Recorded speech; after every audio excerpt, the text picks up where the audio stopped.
మరణాన్ని మనం ఆపలేం, కానీ ఆరోగ్యంగా ఎక్కువ రోజులు బ్రతకడం మాత్రం మన చేతుల్లోనే ఉంది.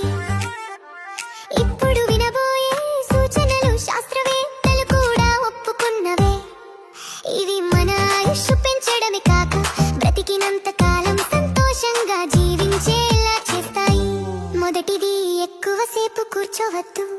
రోజంతా కూర్చోవడం శరీరానికి హానికరం. ఉద్యోగం అయినా మధ్యలో లేచి కొంచెం నడవడం తప్పనిసరి. రెండవది, కడుపు 80% నిండగానే తినడం ఆపండి. దీనిని జపాన్లో హరహచిబు అంటారు. ఇలా తింటే శరీరం తేలికగా ఉంటుంది, ఆయుష్ పెరుగుతుంది. మూడవది, ప్రతిరోజు కొంత వ్యాయామం చేయండి. వర్కౌట్ చేస్తే బాడీ ఫిట్ గా ఉంటుంది, స్టామినా పెరుగుతుంది, యంగ్గా కనిపిస్తాం.